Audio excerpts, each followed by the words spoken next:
Did Nephi discriminate against Samuel by omitting his teachings? Let's talk about that.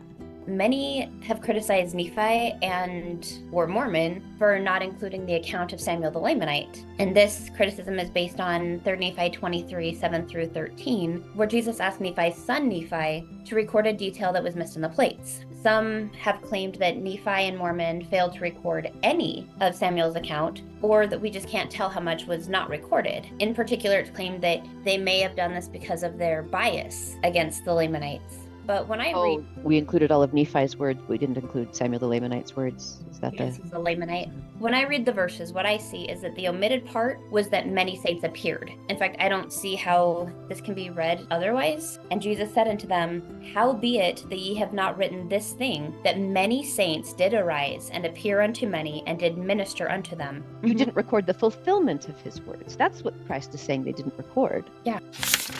Of course, you could say, and some do, that this specific omission of fulfillment by Nephi was discriminatory. Verse 12, Nephi remembered that this thing had not been written. He didn't hurry and repent for intentionally omitting it. Jesus just commanded that this account be added, and it was. So there's no reason to demean any prophets with charges of discrimination. Think about how many times the Book of Mormon tells us that someone preached without telling us any content, let alone the fulfillment. Or the times we are told that prophets come and they aren't even named, let alone having a sermon recorded. Samuel has almost 3 full chapters of one sermon recorded. That's like King Benjamin, Abinadi, Alma the Younger, rare. In 3 Nephi 1, before the sign of Christ's birth, Samuel is mentioned 3 times by name, not just the sign given by Samuel.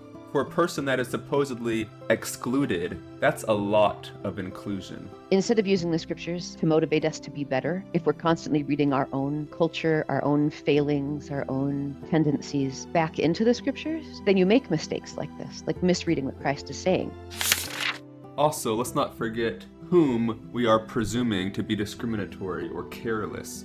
Just a few quick points about each of these prophets. Nephi, Samuel's contemporary, was surrounded as if by fire while in prison, received the sealing power, received many revelations daily, and was conveyed by the Spirit.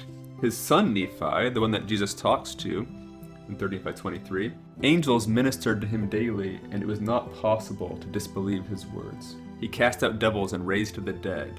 He was cleansed every whit from his iniquity, and was one of the original 12 disciples in the New World. Mormon was visited of the Lord, was a disciple of Christ, and was ministered to by the 3 Nephites. Do you really think you can raise the dead and be cleansed every whit from iniquity and hold a grudge against someone because of their nationality?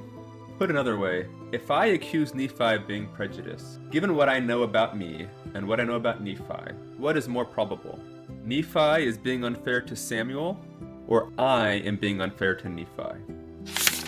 Did Nephi, his son Nephi, or Mormon discriminate against Samuel by omitting his teachings or fulfillment of prophecy?